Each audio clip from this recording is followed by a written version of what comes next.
Olá, pessoal, estamos retornando aí para o segundo bloco da nossa aula, do nosso encontro de direito civil, em que estamos trabalhando o dano moral.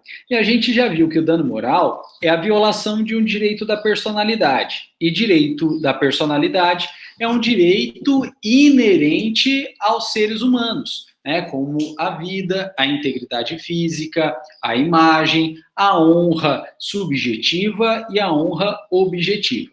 Então, pela própria definição de direito da personalidade, inerente aos seres humanos, não há dúvida nenhuma de que as pessoas físicas, elas podem sofrer dano moral e, consequentemente, elas fazem jus à indenização pelo dano moral sofrido.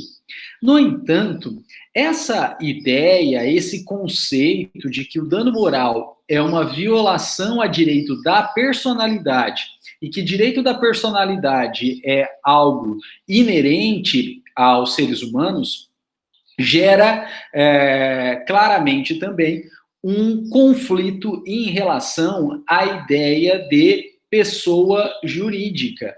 E é por isso, então, que muito se discutiu se a pessoa jurídica ela pode sofrer um dano moral e se a pessoa jurídica pode, então, ser passível de indenização por conta de um dano moral sofrido. E essa discussão perdurou por longa data, até que o STJ, que foi responsável pela própria criação do conceito e operação do dano moral, editou a famosa súmula 227 do STJ, na qual o STJ pacifica que pessoa jurídica pode sim ser vítima de um dano moral e, consequentemente, pessoa jurídica pode sim ser indenizada por um dano moral sofrido.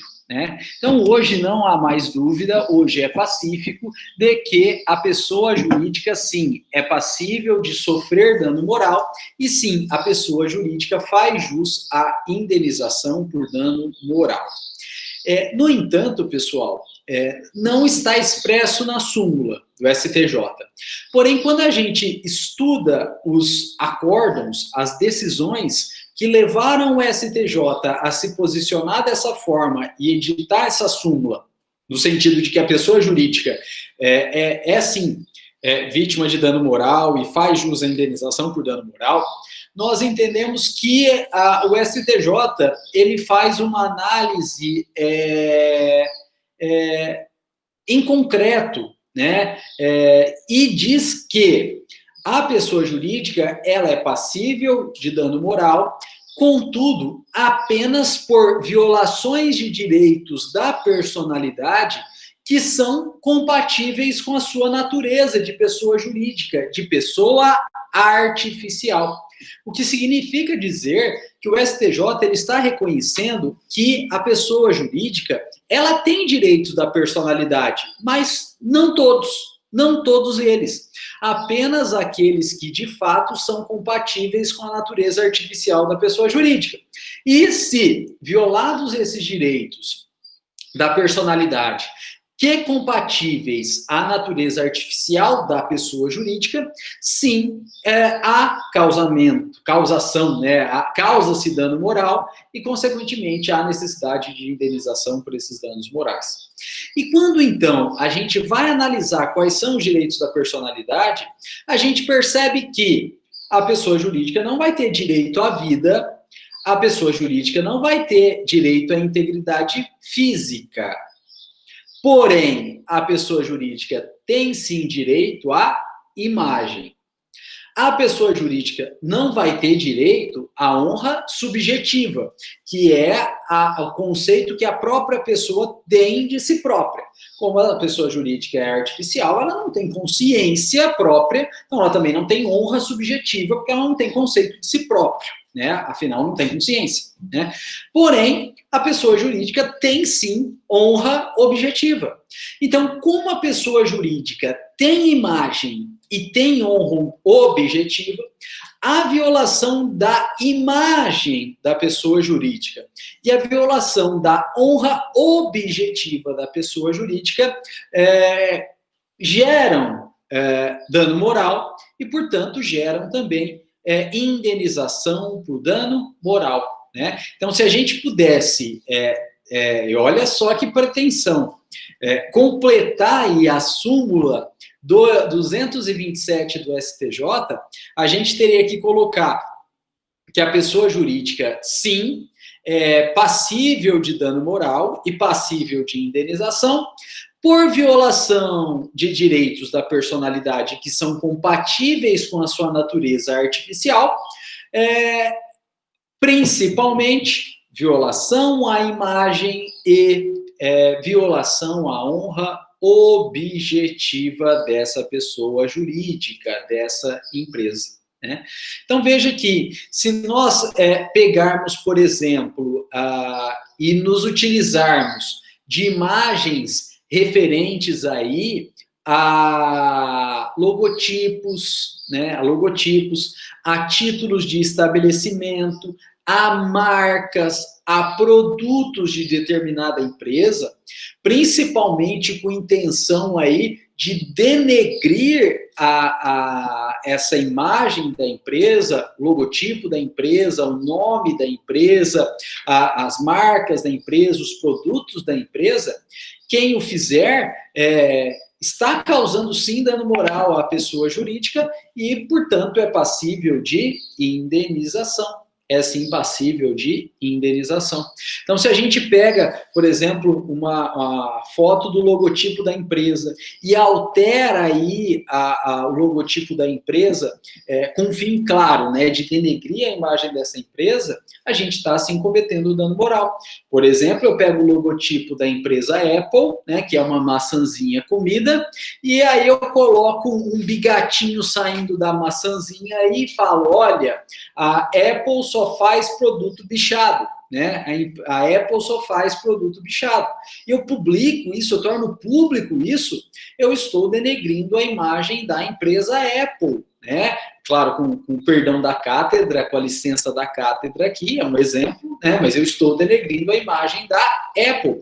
E tornando esse fato, essa alteração de imagem pública, eu sim causei dano moral à Apple e a Apple sim poderá me processar e eu terei que indenizar a Apple por dano moral à pessoa jurídica, né?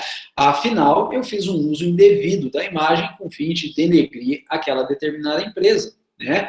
Ou se eu não me valho necessariamente de uma imagem, como no exemplo que eu peguei o símbolo e coloquei um bigatinho, né? Mas eu publico um release aí, né, um review, um comentário sobre produtos e sem qualquer embasamento nenhum, eu falo mal do produto. Então, coloco lá, foi lançado um celular novo, o celular não chegou nas minhas mãos ainda, mas eu acho que o celular é uma porcaria, por isso. Aí a empresa pergunta, você teve o celular na mão? Não. Como você está podendo falar isso? Porque eu acho. Você está sem subsídio, sem embasamento, na verdade, denegrindo, né, a honra daquela empresa. A imagem que a coletividade, que a sociedade tem em relação àquela determinada empresa, né? Ou eu não gosto de determinada marca de carro aí, né? E eu faço uma matéria, uma publicidade aí, falando que os veículos daquela marca não têm potência, porque dentro do capô dos veículos daquela marca, junto ao motor do veículo da marca, tem pôneis encantados, né? Tem pôneis encantados. Não são cavalos vapor, não são horsepower aí, são pôneis encantados, dizendo que o veículo não tem força, não tem tração, não serve para que se destina, principalmente às picapes aí, né? Isso claramente é denegrindo a imagem daquela determinada empresa, né? Inclusive, interessante, se vocês jogarem no Google aí propagandas de veículos, né? As mais famosas propagandas de uma determinada marca que sempre fez uma publicidade aí tentando minorar, né? Tentando minorar os seus concorrentes, né? Inclusive essa propaganda que eu citei dos pôneis encantados aí, né? Isso foi vinculado na TV. E interessante que a marca sabe disso, né? A marca de veículo, a empresa de veículo sabe disso, que isso denigra a imagem. Então, o que ela faz? Ela veicula a propaganda na sexta-feira à noite, né? Ela veicula a propaganda na sexta-feira à noite. E, na sexta-feira à noite, o órgão de regulamentação da publicidade no Brasil, que é o CONAR, e os tribunais estão fechados, né? Então, ainda que a outra marca denegrida se sinta de fato ofendida e vá buscar tutela para tirar a propaganda do ar no primeiro momento, ela não consegue, porque o CONAR está fechado, né? E os tribunais estão fechados. Só segunda-feira. Então a propaganda fica veiculada na sexta-noite, sábado e domingo o dia inteiro. E aí na segunda-feira, lá pela hora do almoço, ela consegue tirar a outra marca consegue tirar a publicidade do ar. Mas ficou, né? Mas ficou. Provavelmente a empresa que fez essa publicidade violando a honra objetiva da outra empresa, vai ser processada? Vai ser condenada? Provavelmente vai. Mas, eventualmente, o valor da condenação é menor, né, do que o ganho que ela tem com a divulgação daquela determinada publicidade, né? E tanto é que, veja, uma publicidade, uma propaganda dos pôneis encantados aí, né, dos cavalos, dos pôneis malditos, dos pôneis encantados, foi veiculada um final de semana há quase 10 anos atrás, né, e a gente lembra até hoje dessa publicidade, né? Então, claro, provavelmente foi retirada do ar, né, tão logo, que aconteceu na segunda-feira, teve processo, teve condenação, teve que pagar a indenização, mas o efeito que isso gerou no mercado, né, foi algo que se postergou no tempo, né, e provavelmente, economicamente falando, os ganhos foram maiores do que as perdas, mesmo considerando a condenação e o valor da indenização, né?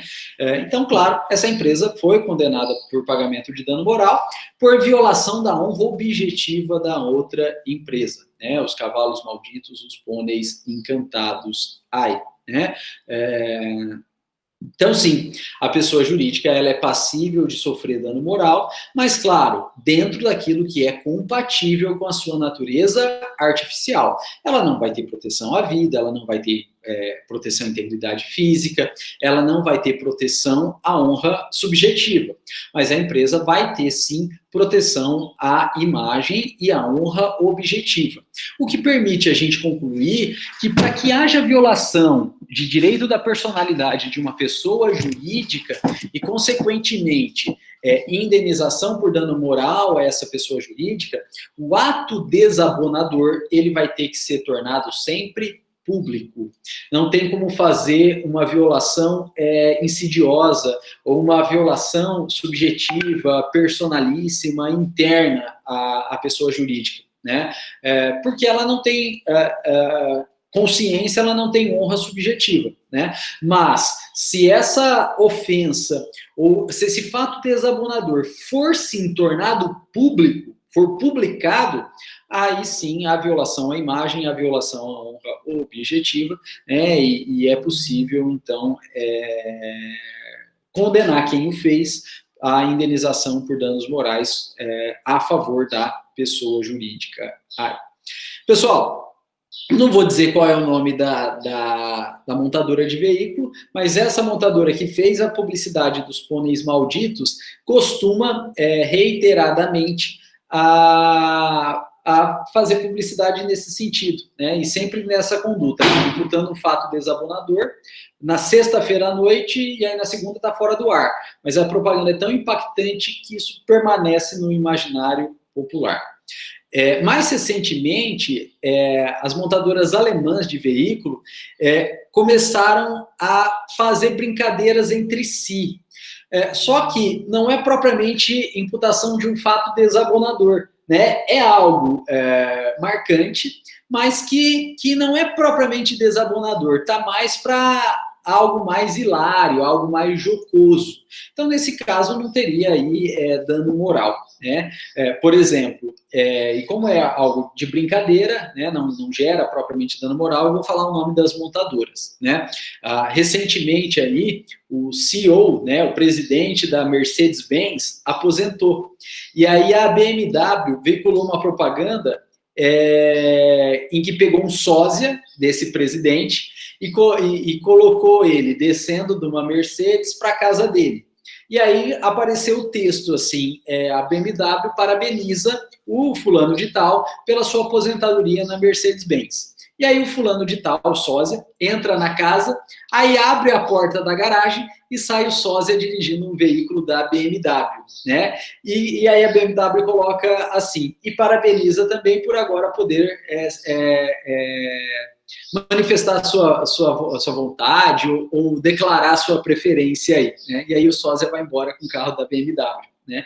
Então, se utilizou da imagem? Se utilizou. Fez referência direta? Fez. Mas não é algo propriamente desabonador, né? Foi algo mais jocoso aí. E aí o Mercedes-Benz devolveu, né? Não foi uma piadinha tão legal aí, da BMW é bem melhor, né? Mas a Mercedes-Benz devolveu. E depois, né, na sexta-feira, que foi Halloween, a BMW veiculou uma outra propaganda tirando sarro da Mercedes, né? Colocou aí um veículo da Mercedes coberto com uma capa que reproduz a imagem de um carro da BMW, né? E aí a BMW veiculou essa imagem, né, do veículo da Mercedes, mas coberto com uma capa da BMW, no dia de Halloween, escrito Halloween, né? Aqui você pode fantasiar com seus ídolos, né? Hoje você pode se fantasiar com seus ídolos, né? Então o veículo da Mercedes fantasiado com uma capa da BMW aí, né? Fez referência, usou a imagem, fez referência direta? Fez, mas de forma jocosa, né? De forma jocosa. Então também não há dano moral aí. E a Mercedes respondeu, né? A Mercedes respondeu.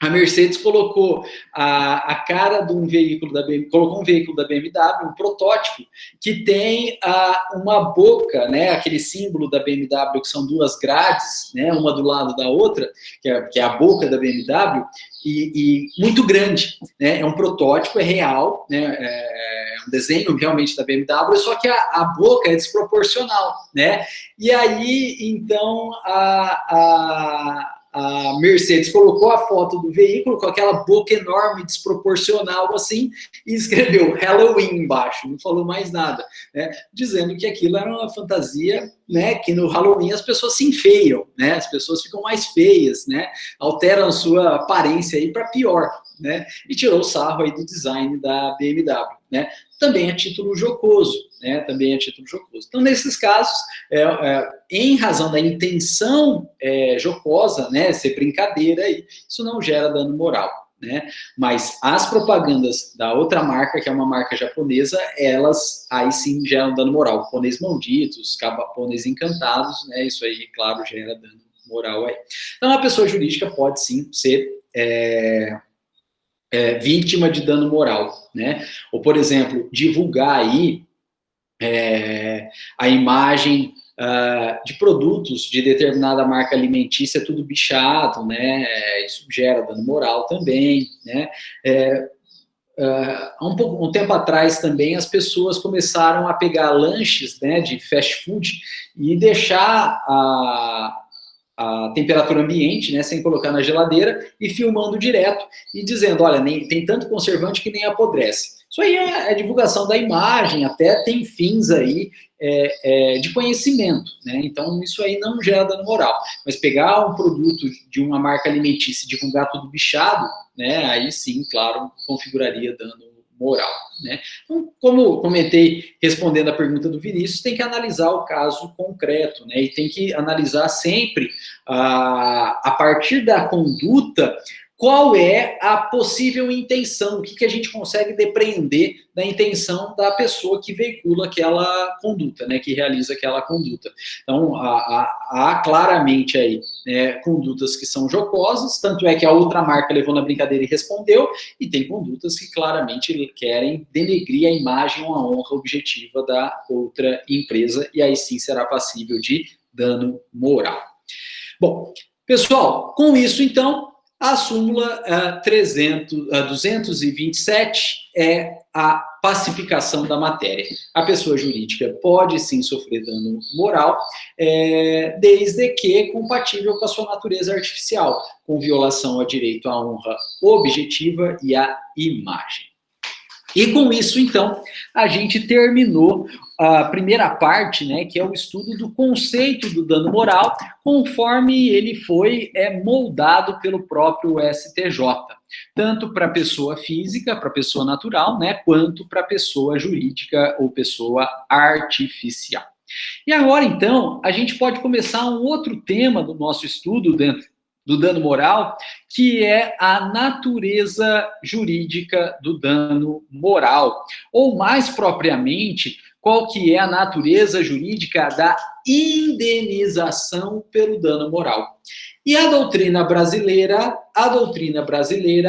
é pacífica no sentido de que a indenização por dano moral, ela tem uma natureza compensatória. A indenização por dano moral, ela tem uma natureza compensatória. Por quê? Porque praticada a conduta que gera dano moral, e gerando, então, a violação do direito da personalidade, não tem como voltar atrás, né? Se você violou a vida ou a integridade física de alguém, a pessoa já teve a dor, né? A pessoa já teve a dor. Se você violou a honra subjetiva, ela já teve a dor interna, mas já teve a dor interna. Se você já denegriu a imagem ou a honra objetiva daquela pessoa, já está denegrido. Não tem como voltar atrás.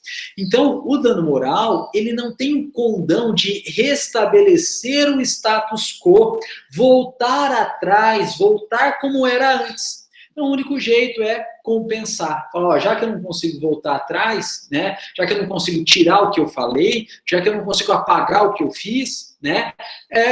Condena-se a indenização para gerar, então, uma compensação, né, financeira em razão da violação do direito da personalidade, o sofrimento físico, o sofrimento psicológico que foi causado a alguém, né? Então, o dano moral, ele não serve para recuperar ou para restabelecer ou para apagar a conduta. O que foi feito, está feito, não tem como tirar mais, né?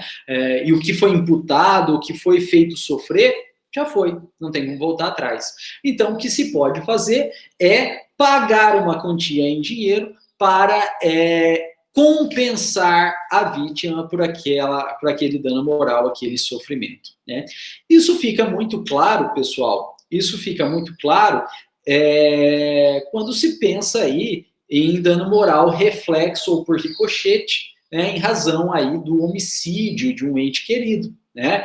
O fato de condenar o autor do fato a indenização por dano moral e até o autor do fato pagar essa indenização por dano moral não vai trazer o ente querido de volta, não vai trazer o ente querido de volta, não vai apagar o que aconteceu, né? E vai aí, na verdade, manter aquela dor, né? Porque o ente não volta mais. No entanto, ao entregar o dinheiro para os familiares, por conta do dano moral reflexo por ricochete, esse dinheiro aí, ele traz uma compensação, né? A pessoa recebendo o dinheiro, ela não vai comprar felicidade, né? Mas ela chega bem perto disso, né? O dinheiro não traz felicidade, mas ela chega bem perto disso, né? Tô brincando. Mas o dinheiro, então, traz a compensação. E lá permite que a pessoa, então, faça um túmulo bonito, né, para aquela pessoa, para homenagear aquela pessoa, ou eventualmente aí faça uma viagem, né, e espaireça as ideias, né, ou eventualmente, sei lá, adquira um imóvel e passa a ter um conforto maior na vida dela, né, e fala, olha, eu tenho esse imóvel, eu tenho esse conforto graças àquela pessoa. Então passa em algo que seria ruim, inerentemente ruim, a pessoa passa a ter um subterfúgio como algo bom, passa a ter um alento em razão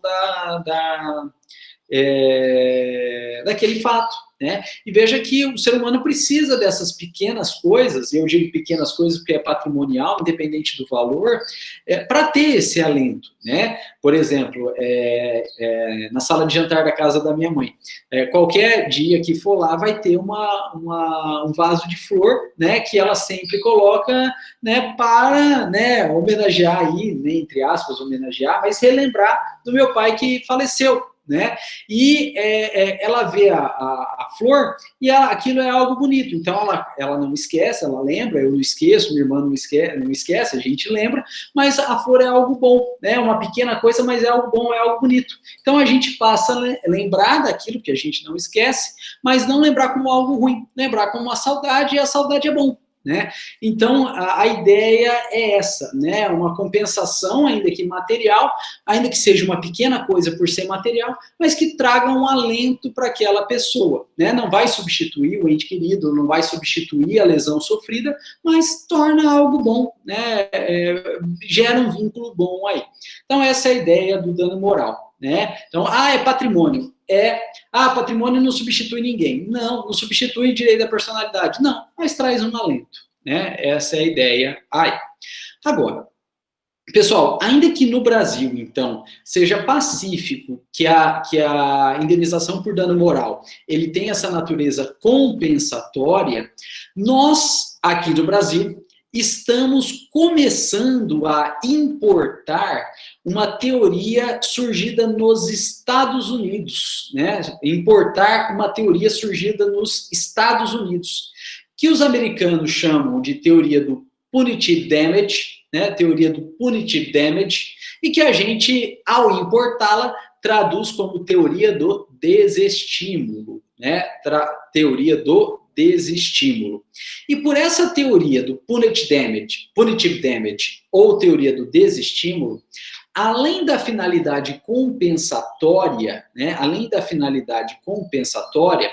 o dano moral passa também a ter uma finalidade punitiva e pedagógica, né? Pedagógica. Daí o nome punitive damage e também o nome desestímulo. E a ideia é que, se o autor do fato que causou o dano moral for condenado a indenizar o dano moral, e sendo aí uma quantia relevante, essa pessoa, com medo de ser condenada e ter que pagar essa quantia, ela se sentirá, então, punida ou desestimulada de praticar aquela conduta ou reiterar a prática daquela conduta, né? Então, a condenação e indenização por dano moral, e principalmente em um valor alto, em um valor relevante, ele pune quem praticou e ele desestimula a reprática daquele ato pela própria pessoa, ou então desestimula a reprática daquele ato por qualquer outra pessoa do povo. Qualquer outra pessoa do povo vai pensar, fulano de tal praticou isso e foi condenado, tem que pagar o olho da cara de indenização. Quebrou o coitado. Quer saber? Eu não vou praticar essa conduta, não. Eu não vou fazer mais essa conduta. Não vou fazer, ou se eu não fiz, eu não vou praticar essa determinada conduta aí. E essa é a teoria, então, do punitive damage e traduzida aqui para o Brasil como teoria do desestímulo, em que além, então ela não exclui, além da finalidade compensatória, o dano moral, ou a indenização por dano moral, adquire também uma finalidade punitiva ou pedagógica para a própria pessoa que praticou o ato, ou, né, para toda a sociedade, para que aquilo sirva de exemplo e ninguém pratique aquela determinada conduta aí. né? E isso, né, surgiu nos Estados Unidos. Nos Estados Unidos é algo extremamente consolidado, por isso que as indenizações por danos morais nos Estados Unidos são altíssimas, porque além da finalidade compensatória, eles usam então a finalidade punitiva e de desestimulação da conduta aí. Né? E a gente tem vários exemplos a esse respeito aí. Né? Por exemplo, na década de 70, a Ford lançou um veículo, né, que era algo próximo ao nosso Corcel aqui, mas que nos Estados Unidos recebeu um nome que jamais poderia ter aqui no Brasil. Né? Era o veículo conhecido como Ford Pinto, né? O Ford Pinto. E esse veículo, ele tinha um erro de projeto no tanque de combustível. E qualquer colisão traseira, ainda que de baixa monta, fazia com que esse veículo pegasse fogo. Rompia o tanque de combustível, vazava combustível e fazia com que esse veículo pegasse fogo. Aí, a Ford sabia do problema, mas ela não tomou nenhuma medida para informar os consumidores ou consertar esse veículo que hoje a gente chama de recall, né? O recall do consumidor, pegar os veículos de volta e consertar e devolver consertado para o consumidor. E também não tirou esse veículo de produção. E aí começou a ter vários incêndios, então, sempre envolvendo o mesmo tipo de veículo, né, que era esse modelo Ford Pinto.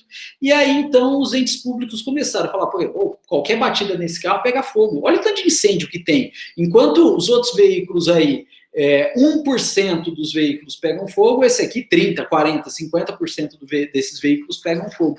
E aí investigaram, descobriram a falha de projeto, e descobriram, claro, que a Ford sabia disso e que ela não tomou medida nenhuma. E aí, então, os consumidores que compraram esse veículo entraram contra a Ford e ganharam indenização. E essas indenizações suplantaram em muito o valor do próprio veículo. Foram muito maiores do que o valor do próprio veículo, com base na teoria do desestímulo. Né? Porque se fosse barata a indenização, ou se fosse só para compensar a indenização, o valor seria insignificante para a Ford e muito provavelmente compensaria ela pagar as indenizações do que, de fato, consertar o veículo. Né, consertar toda a gama de veículos, alterar o projeto, ficaria muito mais caro que pagar a indenização. E aí também não adiantaria nada, né, porque ficaria pagando indenização, mas não consertaria o veículo, não resolveria o problema. Então, os tribunais condenaram a Ford a pagar um valor gigante de indenização com base na teoria do punitive damage, né, dano punitivo e teoria do desestímulo. Então, a Ford acabou tendo que consertar os veículos e claro que não lançou nenhum outro veículo desse jeito. Né? E se eventualmente teve um erro de projeto, como é possível, né, porque o projeto é de ser humano, o ser humano é falível, ela consertaria. Né? Ela não deixaria a Deus dará como ela deixou com esse veículo na década de 70 aí. Professor, eu assisti um filme muito legal na Netflix que fala sobre a NFL, que a NFL escondeu por muito tempo que as pancadas de capacete, né, que eles jogam futebol americano, as pancadas de cabeça com cabeça nos capacetes provocavam hemorragia. E a NFL escondeu por muito tempo isso. Do Cuba Gooding Jr., não é o filme? Que ele é um médico? É o Will Smith, não é? O Smith? O duelo entre gigantes, eu acho. É muito bom esse filme, né? É muito bom esse filme. Nesse caso, eu não sei se a liga, né, de futebol americano ela foi condenada por dano moral, não sei dizer, né? Mas era um caso que poderia ser e que se fosse e aplicada a teoria do punitive damage, seria uma cacetada o valor da indenização, justamente para punir pela omissão que ela teve e para desestimular ela própria ou outras ligas a esconder esse tipo de fato, né? No filme fala que 5 mil jogadores entraram com uma ação contra a NFL, mas não fala o preço dessa ação, né? Eu não sei o resultado, né, mas provavelmente ganharam e foi muito alto. E nos Estados Unidos tem muito desse tipo de ação, né? Já que você comentou desse filme aí, Duelo de Gigantes, né, que é esse médico, né, que faz a descoberta, tem vários outros filmes que geram um dano moral dessa monta. Por exemplo, aí, Erin Brockovich, também é legal assistir, Erin Brockovich, que é mais antigo, né? Mostra aí uma pessoa, né, que é a Erin Brockovich, meio que líder comunitária aí, investigando águas contaminadas, né? Águas contaminadas. E entrando com ação contra a responsável pela contaminação. E também interessante, aí é mais recente, é de 2019, um filme que chama Dark Waters ou Dirt Waters, não me lembro agora se é Dark Waters, né, águas escuras, ou se é Dirt Water, que é águas sujas. E conta a história de um advogado americano, né, no estado de West Virginia, né, Virgínia Ocidental, em que ele começa a investigar e descobrir que um lago está contaminado por resquícios de Teflon, né, resquícios de Teflon, né, e Teflon é esse revestimento que a gente usa até hoje nas panelas, né, revestimento que a gente usa até hoje em panela, e é altamente tóxico e com um agravante dele ser cumulativo no nosso organismo, e a gente, uma vez ingerido, fica com aquele teflon no corpo e nunca mais sai. A gente não excreta, a gente não elimina, e vai acumulando, e claro, vai gerando um envenenamento, né? E esse filme mostra aí que o Teflon ele foi desenvolvido como revestimento de tanque, né, pela empresa 3M, na Segunda Guerra Mundial.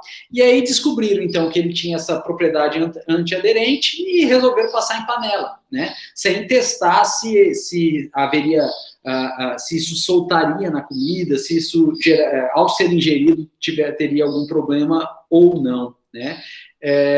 Isso na década de 60, e a gente está até hoje se utilizando desse Teflon. E o filme indica também que hoje todo e qualquer organismo vivo no planeta tem uma concentração da substância usada, empregada na produção de Teflon, muito maior do que é de fato recomendada. Então a gente não sabe, na verdade, o impacto, né, no globo, porque todos os seres vivos do planeta têm essa concentração de Teflon nas suas células aí, que vai gerar, então, a longo prazo, né? E, claro, esse advogado promoveu a ação contra a 3M e a DuPont, né, 3M e a DuPont, por conta da fabricação e da contaminação dessas águas pelo Teflon, e depois de 30 anos da ação tramitando, né, 30 anos da ação tramitando, a DuPont fez um acordo e pagou indenização bilionária, né? Só que aí o filme termina colocando uma tabela aí, dos lucros que a DuPont teve nesse período e do valor da indenização. A indenização foi bilionária, mas os lucros foram trilionários, então ainda assim valeu a pena, né? Ainda que a indenização tenha sido bilionária, ainda assim valeu a pena durante todo esse tempo explorar essa atividade, produzir esse produto, né, e vender equipamentos aí revestidos por esse produto que é o Teflon, né? Então, mesmo nos Estados Unidos, mesmo as indenizações sendo bilionárias, eventualmente pode até ainda assim compensar, né, quando o lucro é trilionário, que é o caso da DuPont e da 3M, né? Então vale a pena assistir também. O ator principal é aquele Mark Ruffalo, que faz o Hulk, né? É o mesmo ator do Hulk, né? E o filme, eu não me lembro agora se é Dirt Water ou Dark Water, né? Mas tem nos streamers aí, na Netflix ou na... Eu não lembro agora se eu assisti na Netflix ou se eu assisti no Amazon Prime, mas tem aí nos streamers, né? E é um filme bem legal, vale a pena, e mostra até um pouco da atuação do advogado no direito americano, né? Lá é bem diferente do que a gente tem aqui, né? Lá o advogado ele precisa primeiro provar representação processual, né? Na verdade, eles falam representação processual, mas é provar legitimidade processual, né? Traduzindo para a gente seria legitimidade, que é o interesse de promover aquela ação.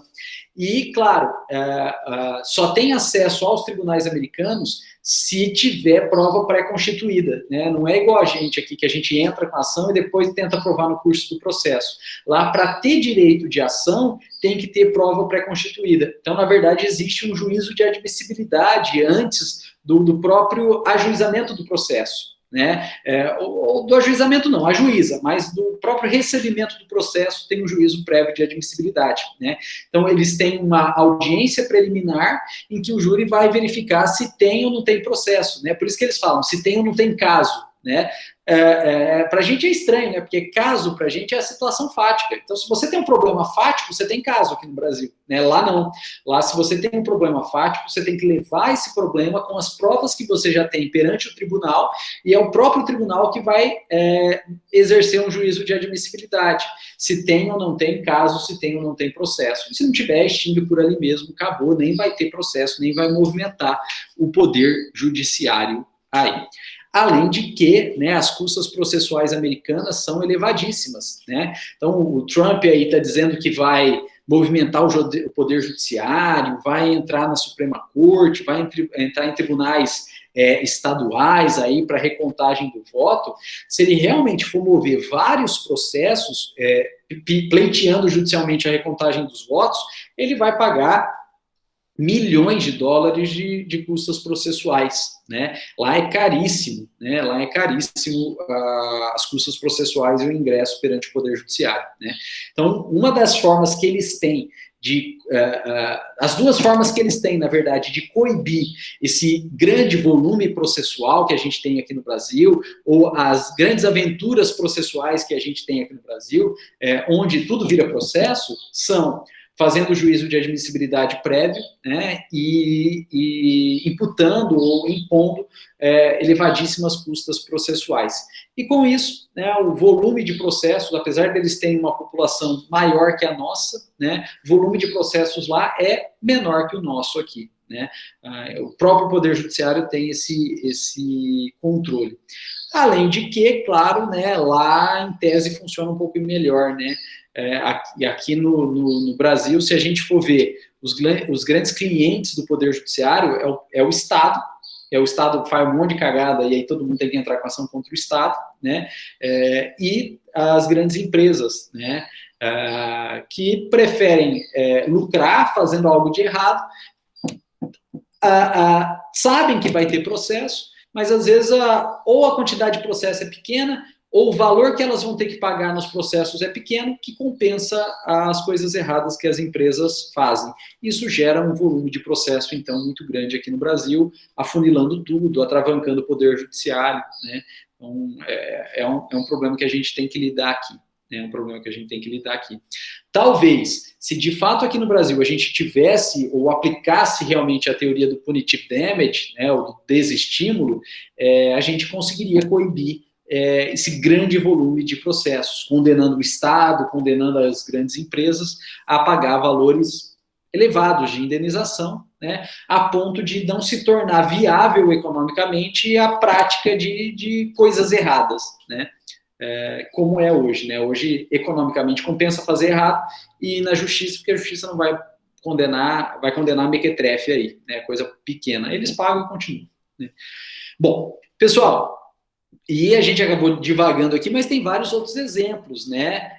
Por exemplo, o caso da Marlboro, né? A Marlboro pagou indenização milionária aos fumantes, né? A partir do momento que ficou demonstrado que o tabagismo é causa, assim, de doenças, como câncer de pulmão, enfisema pulmonar, e com isso reduz a expectativa de vida, muitos fumantes, eles entraram, aqui no Brasil não, né, mas lá nos Estados Unidos, eles entraram contra as marcas de cigarro e ganharam indenizações milionárias aí por conta da teoria do desestímulo, né? Aqui no Brasil, o efeito que a gente teve foi a proibição da propaganda de cigarro, né? E por que eu citei especificamente a Marlboro? Porque a linha publicitária da Marlboro era mostrar o fumante como uma pessoa de bem, uma pessoa forte, uma pessoa corajosa, né, vinculando aí o tabagismo com essas qualidades positivas, né? Então você tinha aí o cowboy da Marlboro. Então ele fazia vários atos heróicos, era, né, uma figura aí máscula, né? Era uma figura máscula e terminava então a propaganda após todos esses atos heróicos aí, fumando um Marlboro, né? Vinculando então a imagem do tabagismo a uma imagem positiva, uma imagem querida, uma expectativa da população, né? E por conta disso é que a Marlboro foi a mais condenada, ou a que teve que pagar indenizações mais altas, em razão da teoria do desestímulo, porque, ao contrário, né, ela estimulava o tabagismo, vinculando essa imagem a algo benéfico da sociedade, do homem aí, né? Então, foi uma lambada muito grande. Lá pagou a indenização, aqui a gente proibiu as propagandas de cigarro, né, mas não pagou a indenização propriamente dita, como ocorreu lá nos Estados Unidos. Bom, pessoal, olha só. Essa teoria do desestímulo é uma teoria americana, né? Então a gente não tem no direito brasileiro nenhum diploma normativo, nenhum artigo de lei que fundamente a teoria do desestímulo. Isso não tem previsão legal. No entanto, né, a jurisprudência, principalmente do STJ, ela tem usado, sim, essa ideia de teoria do desestímulo para fundamentar não a condenação em dano moral, né, não a condenação e indenização por dano moral, mas para fins de pegar uma condenação já fundamentada e majorar o seu valor, aumentar o seu valor, né? Eu citei aqui, pessoal, 2 recursos especiais, né, para vocês que trabalham com essa ideia. Eles não fundamentam a indenização em si pelo desestímulo, né? Eles fundamentam a indenização pela compensação. Mas eles se valem dessa linha argumentativa do desestímulo para fins de majorar o valor. E aqui no Tribunal de Justiça do Estado de São Paulo, tem um desembargador que vai também nessa linha, né, que é o Gavião de Almeida, o desembargador Gavião de Almeida, né, e eu fui aluno dele, né, não de direitos das obrigações e não responsabilidade civil, fui aluno dele em direitos reais. Mas se vocês pegarem aí os acórdãos relatados pelo desembargador Gavião de Almeida, ele fundamenta sempre a majoração aí da indenização por dano moral nessa teoria do desestímulo aí. E, além desse subsídio jurisprudencial, essa teoria do desestímulo, ela tem respaldo também doutrinário, nesse enunciado 379 das Jornadas de Direito Civil. Jornadas de Direito Civil são congressos, né, em que reúne doutrinadores e tem várias palestras, e ao final aí, resumindo o conteúdo da palestra, eles emitem enunciados, né, diretrizes, né, mas claro, sem força vinculante, né, limitado aí pela sua própria natureza, que é uma natureza doutrinária. E o enunciado 379 aí diz que o artigo 494, caput do Código Civil, não afasta a possibilidade de reconhecer a função punitiva ou pedagógica da responsabilidade civil, que é o que a gente chama de teoria do desestímulo. Veja, o enunciado também não vem e fala, ó, tem que ter, né? Ele também não fala, tem que ter, porque não tem dispositivo legal a esse respeito. Mas ele fala, olha, não é proibido, né? Pode ter sim, não está proibido aí. E esse é o fundamento, então, que a gente tem da teoria do desestímulo. Bom, pessoal, por que essa teoria não tem mais força aqui no Brasil? Por que essa teoria não tem mais força aqui no Brasil? Porque, como decorrência lógica dessa aplicação da teoria do desestímulo, há inerentemente uma majoração da indenização por dano moral. Há um aumento do valor a ser pago a título de indenização por dano moral. E o nosso Poder Judiciário, ele tem restrições, né, quanto a esse valor muito grande de indenização do dano moral. Por quê? Porque o Poder Judiciário entende que o valor do dano moral, ele não pode ser tão grande a ponto de levar o devedor à falência. E ele também não pode ser tão grande a ponto de levar o credor ao enriquecimento ilícito, né? Então, para não levar o devedor à falência e para não gerar um enriquecimento ilícito do credor, o Poder Judiciário tende a fixar valores indenizatórios mais baixos. Essa é a natureza brasileira. Esse é o raciocínio do Poder Judiciário brasileiro. E a teoria do desestímulo, ela vai justamente no sentido contrário, porque ela quer majorar o valor da indenização para punir o devedor.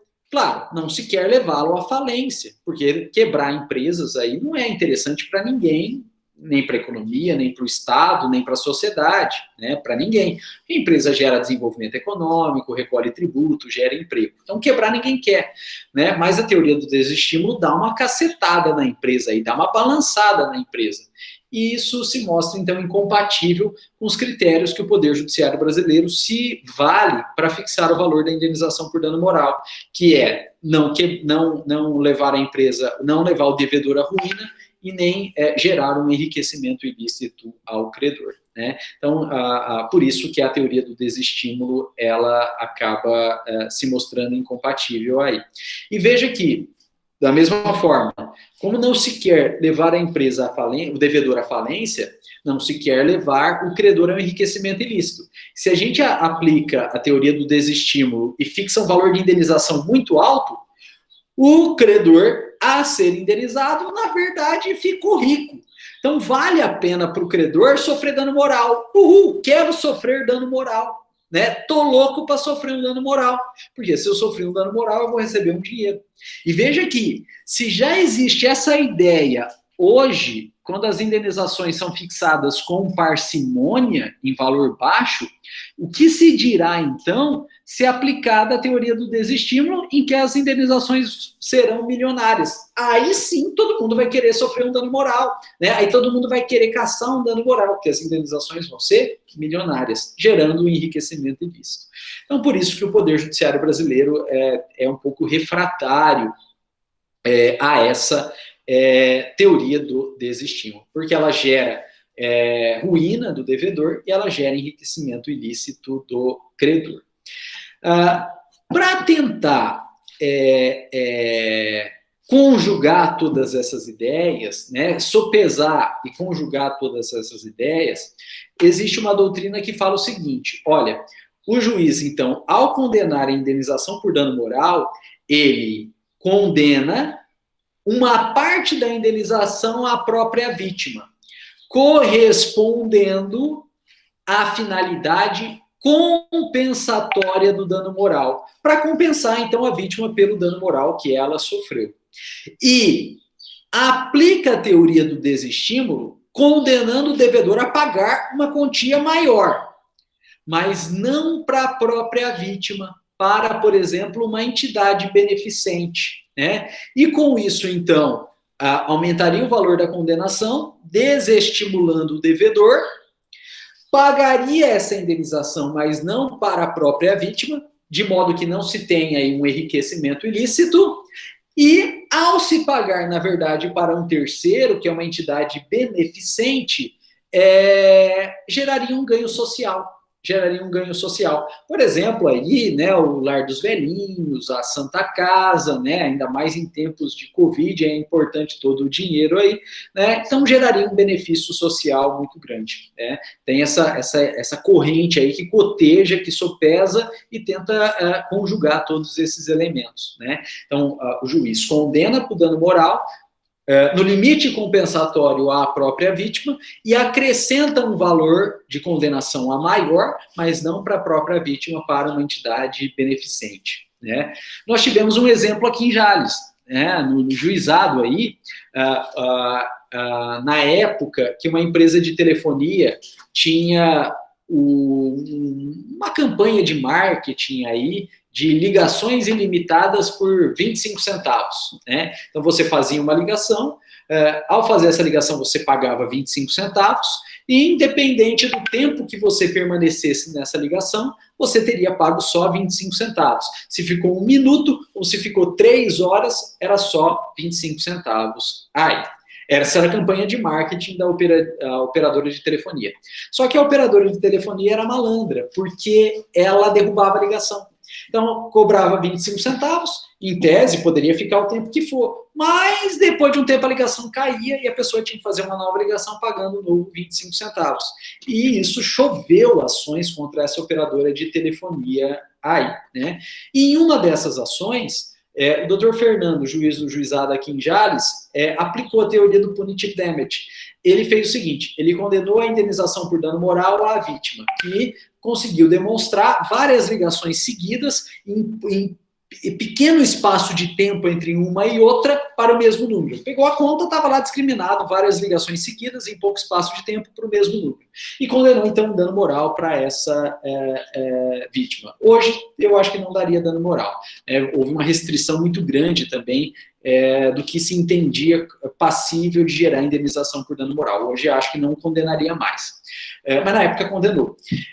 E, sei lá, 5 mil reais para essa pessoa. 5 mil reais para essa pessoa.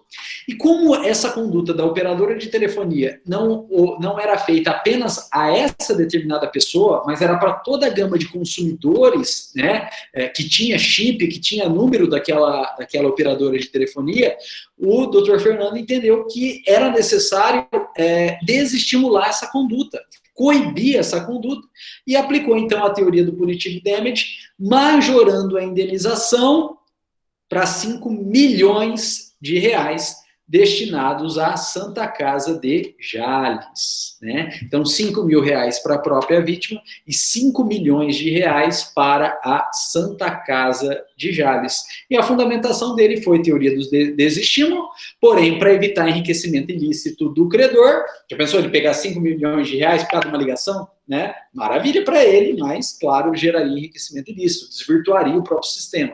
Ele condenou, então, a essa quantia astronômica para a Santa Casa. Claramente, a operadora de telefonia recorreu dessa decisão e chegou, então, no colégio recursal daqui de Jales, e aí os juízes, então, de uma turma, não lembro que turma que foi, acho que era a terceira turma do colégio aqui de Jales, entendeu que não havia, entendeu que não se poderia condenar a operadora nesses 5 milhões de reais, por 2 motivos. Primeiro motivo é que não havia pedido na petição inicial. Né? Se não havia pedido na petição inicial, o juiz também não pode condenar, sob pena de violação do princípio da adstrição ou congruência. Então, na verdade, seria uma sentença extra petita, não é nem ultra. Né, além do que foi pedido, é extra, porque não teve pedido, né, completamente fora, porque não teve pedido. E com base, então, nesse primeiro argumento, de falta de pedido na petição inicial e considerando, então, a sentença extra petita, esse pedido foi anulado. Esse pedido foi anulado. E com base num segundo argumento, não se admitiu a aplicação da teoria do desestímulo, que foi a falta de previsão legal. Né, não tem mesmo nenhum dispositivo legal, nenhum dispositivo constitucional, nenhum dispositivo normativo que permita a aplicação da teoria do desestímulo no direito brasileiro. E por conta disso, então, mantiveram a indenização por dano moral, a própria vítima, 5 mil reais, acho que hoje nem isso manteria, e reformaram, não lembro se anularam ou reformaram, acho que anularam a sentença no tocante a condenação à operadora de 5 milhões de reais à Santa Casa, por falta de pedido, por sentença extra petita e por falta de previsão normativa no direito brasileiro aí, né? E esse é o pé que está, né? Esse é o pé que está a teoria do desestímulo aqui no direito brasileiro. Pessoal, e para a gente terminar, na linha do que eu já respondi para a Kitty, e é por isso que a gente vai ver hoje, vai ver agora, porque eu já meio que entrei nisso para responder a pergunta da Kitty, a gente precisa estudar a prescrição no caso de indenização por dano moral. A prescrição no caso de indenização por dano moral. Pessoal, isso é bastante confuso na doutrina, né? É bastante confuso na doutrina. Por quê? Porque tem gente que fala que é imprescritível o dano moral. E tem gente que fala que prescreve o dano moral. E aí, quem está certo? Quem fala que é imprescritível, que não prescreve, né? Ou quem fala que é prescritível, que prescreve? A resposta é: os dois estão certos. Por quê? Porque, na verdade, depende do pedido feito em juízo, né, tutelando uma lesão a direito da personalidade que gera dano moral. E, respondendo à pergunta da Kitty, nós já vimos que a partir de um fato que gera dano moral, é possível 2 tipos de pedidos ao Poder Judiciário. E vocês que estão tendo processo civil já viram aí que os processualistas, né, eles não gostam de falar pedido, né? Eles acham que é algo muito simplório, pedido. Eles gostam de usar um termo mais técnico, mais robusto aí, que é tutela, né? Então, o dano moral, então, ele admite 2 tipos de tutela, que nada mais é do que 2 tipos de pedidos, né, ao Poder Judiciário. 2 tipos de pedidos, 2 coisas que a vítima do dano moral pode pedir ao Poder Judiciário. O primeiro pedido a gente chama de tutela inibitória, né? O primeiro pedido é a tutela inibitória. E a intenção da tutela inibitória, o nome já diz, é inibir, impedir, proibir, evitar a prática de uma conduta que está gerando o dano moral, né? Então, a tutela inibitória é um pedido pelo qual a parte faz e o juiz determina fazer cessar a conduta que está gerando dano moral. E o exemplo que a gente comentou a partir da pergunta da Kitty foi as pegadinhas que estão até hoje disponibilizadas no YouTube, para que qualquer pessoa, a qualquer momento, agora, inclusive, possa acessar, verificar, analisar, né, e, claro, né, estar diante de uma situação vexatória imposta a outrem e entendendo que isso, claro, gera um dano moral a esse outrem. E eu disse para vocês que essa pessoa que foi, ainda que na década de 80, lesada por ter participado forçadamente, né, ou por desconhecimento de uma pegadinha, poderá sim, ainda hoje e a qualquer momento, se valer, então, de uma ação judicial com pedido inibitório para que o juiz, então, determine a retirada do ar, né, a desveiculação dessa pegadinha do YouTube, a indisponibilização dessa pegadinha no YouTube. Isso pode ser feito a qualquer momento, passe o tempo que for. Por quê? Porque aí sim é pacífico. A tutela inibitória, que é esse pedido de fazer cessar ou coibir a conduta ou retirar a conduta, é imprescritível. Não prescreve. Não prescreve. Então, quem foi vítima da pegadinha da década de 80 e que ainda está disponível na internet, no YouTube, pode a qualquer momento, daqui, já passou 20 anos, já passou 30, 40, 50... 60 anos, né? Tá lá, igual o professor Luiz Antônio, igual o professor Gilbertinho, né? Cotonete aí, cabelo branco, pode ajuizar a ação de tutela inibitória, fazendo um pedido de tutela inibitória para retirada do ar, né? Que foi o que a Daniela Scarelli fez, né? Ela fez um pedido de tutela inibitória para retirar do ar e ganhou, né? E ganhou. E a qualquer tempo que for, se eventualmente o vídeo da Daniela Scarelli for redisponibilizado, ela pode, novamente, fazer um pedido para retirar do ar, passe o tempo que for, porque a tutela inibitória não prescreve. Não prescreve. Contudo, pessoal, a gente tem um outro tipo de tutela a partir de fatos que geram ou geraram dano moral, que é justamente a tutela em que a vítima desse dano moral pede indenização por dano moral, né? Visando aí, a gente já viu que a ideia do dano moral é compensar, né? Visando então compensar, visando reparar pelos prejuízos sofridos, né? E essa tutela, então, na qual se pede indenização, ela é chamada, então, de tutela reparatória. Tutela reparatória. Gente, a tutela reparatória, ela é prescritível. Ela prescreve. Ela tem, portanto, um prazo para ser ajuizada, e se ela não for ajuizada nesse prazo, ela não pode mais ser ajuizada, porque houve, então, prescrição. Né? Então, a tutela reparatória, sim, é prescritível. E esse prazo prescricional, ele conta da data do fato, né? Ele conta da data do fato.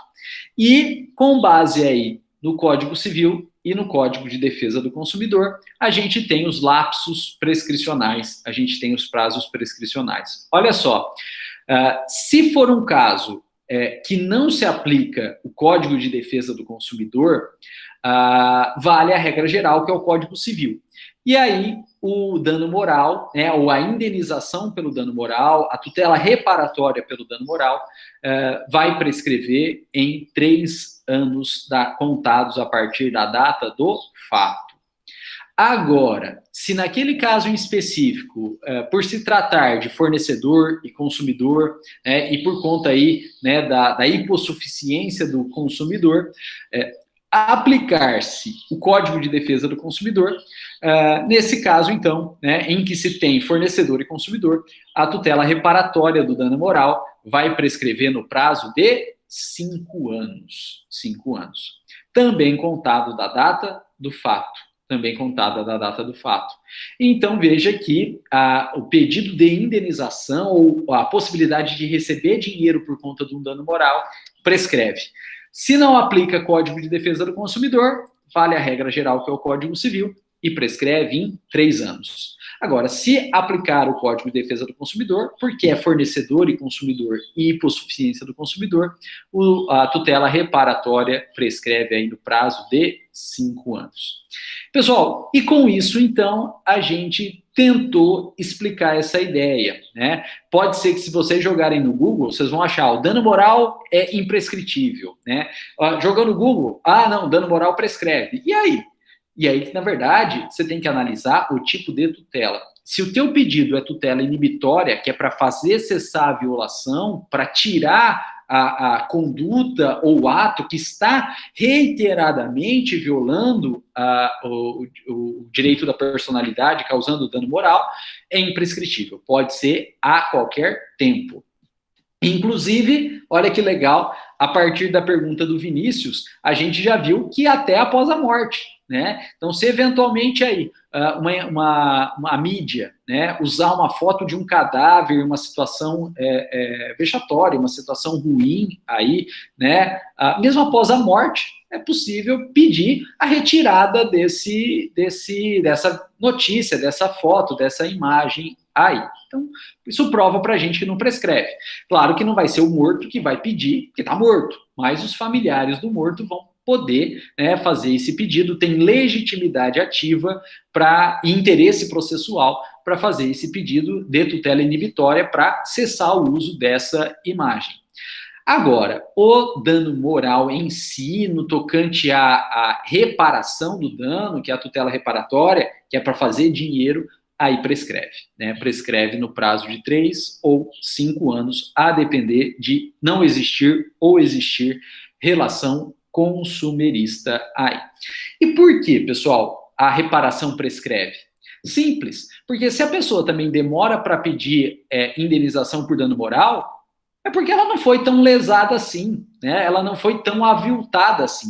Porque se ela tivesse realmente sido lesada, aviltada em seu âmago, causado sofrimento, ela teria ficado revoltada e não perderia tempo, ajuizaria a ação de reparação imediatamente. Ao passo que, se ela não ajuizou imediatamente, e veja que é um tempo razoável, 3 anos, 5 anos, é porque, na verdade, ela não foi tão aviltada, ela não se sentiu tão ofendida assim, portanto, na verdade, né, nem haveria dano moral propriamente dito, né, nem haveria dano moral propriamente dito. É por isso que a reparação, ela prescreve. Porque quem se sentiu ofendido não perde tempo, a ajuização logo. E se demorou é porque provavelmente não estava tão ofendido assim. E com isso, então, pessoal, nós terminamos a parte introdutória, né, do dano moral, a natureza jurídica do dano moral, e na próxima aula, então, a gente vai estudar com mais profundidade a quantificação do dano moral. A gente já entrou um pouquinho nisso quando estudamos a teoria do desestímulo e vimos os critérios que a jurisprudência brasileira usa para fixar o valor do dano moral, para liquidar o dano moral, que é não causar quebra do devedor e nem causar enriquecimento ilícito do credor, mas a gente vai aprofundar, então, esses critérios e a forma de liquidação do dano moral na próxima aula. E nós vamos ver que um sistema de liquidação que era tido como inconstitucional até novembro de 2017 foi previsto expressamente na reforma trabalhista. E o que era, então, inconstitucional até então foi admitido. E tudo que foi construído no sentido de justificar a inconstitucionalidade desse sistema foi jogado por terra e a gente tem, então, um sistema, a partir de novembro de 2017, previsto na reforma trabalhista, que era tido como inconstitucional até então. Tenho esperança que, num futuro próximo, esses argumentos que foram produzidos no sentido de inconstitucionalidade desse sistema seja também aduzidos para fins de declarar inconstitucional a reforma esse trecho da reforma trabalhista, né, que é o artigo 223G, parágrafo 1º da reforma trabalhista. Quero crer, torço para isso. Mas até então, a jurisprudência está aplicando, sim, o quanto foi alterado pela reforma trabalhista. Então, para adiantar para a aula que vem, se vocês puderem, deem uma olhadinha aí no artigo 223G da CLT. A nossa aula da semana que vem praticamente vai ser inteira baseada no artigo 223G da CLT, que é um artigo enorme e que foi acrescentado, então, com a reforma trabalhista de novembro de 2017. Pessoal, dado o adiantado da hora, né, vou encerrar aqui a gravação, agradecendo a presença e a paciência de todos vocês, né, e o respeito com que nos tratam aí, né, desejando uma excelente semana de trabalho, de estudo, um bom final de semana, e a gente se vê, ainda que virtualmente, na próxima segunda-feira. Um grande abraço a todos, né, e muito obrigado.